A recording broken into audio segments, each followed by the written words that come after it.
Do you remember playing Connect the Dots when you were younger? Well, that's a lot how the pen tool works.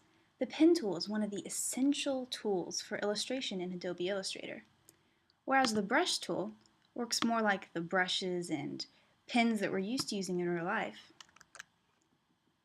The pen tool consists of points and curves, allowing you to recreate perfect shapes. When using the pen tool, you will simply click and then drag with your mouse to adjust the curves. Now, if after you are done with your curve, you still want to adjust it, you can go to your direct selection tool up at the top here, and then selecting one of these handles to adjust it as you wish. So I could go down here, for example, click on this anchor, and then I can adjust these curves however I want. Now, sometimes when you're working with your curves, you will find that when you try to adjust one of them, it ends up doing this crazy thing where it's adjusting two of them instead. Now what you can do to fix this is you go to your Convert Anchor Point tool, which is underneath the pen tool. If you were to click on the pen tool and then go down, or if you click Shift+C on your keyboard. And what this will do is this will allow you to isolate one of these handles and just adjust that one.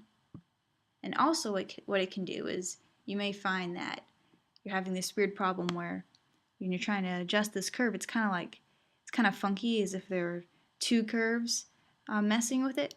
So what you can do is you can use the Convert Anchor Point tool to delete one of these handles. And then when you adjust this curve, it's much more natural and smooth. One of the most important things to remember when you're using the pen tool is that your shapes need to be complete. So for an example, you wouldn't want to just create a shape like this, for example, and then leave it like that. If I were to go and start pen tooling down here, now it thinks I'm still making the same shape, and that can get a little awkward. Also, there are just lots of reasons why you want to complete your shapes.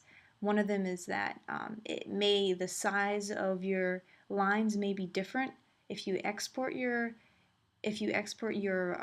picture and then you try to change the you try to zoom in or out. Basically, it's not going to be as consistent, and it's not going to be as easy to maneuver and just to keep it constant, to keep it consistent, unless you've got your shapes completed. Otherwise, it's just this weird incomplete line. It's not really, it's just kind of awkward within Illustrator. So there are a couple ways that you can complete your paths, and one of them is after you've made your last point to simply click on the first anchor point that you made, and then that'll make a complete shape. You will see that when you hover over the first point here, there's a little circle that appears next to the mouse and next to your arrow, and then that shows that you're about to complete your path. And so another thing that you can do, let's say maybe you don't want this to be a complete shape and to look like a complete shape. Maybe you just want a shape that looks like this line.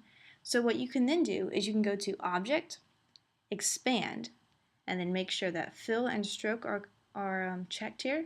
Press OK. And now what happens is it's made that line into a complete path.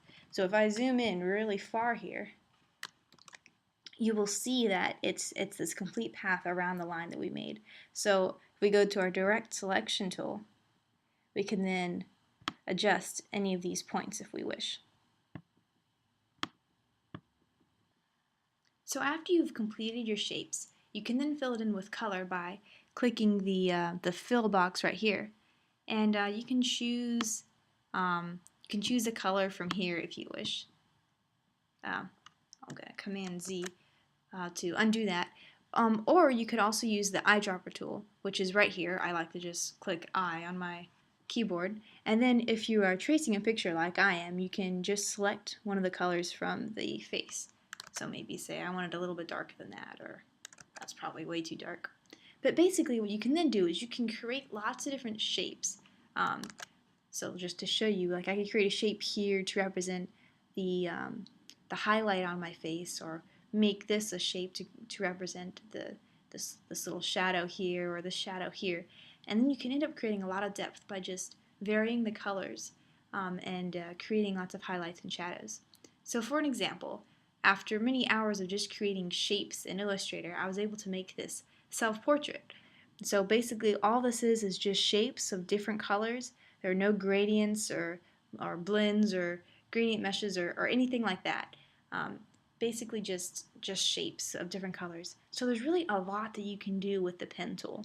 So don't be frustrated if, don't be discouraged if it feels really awkward and difficult at first. Just keep practicing, just keep using it, and with time it'll become really natural.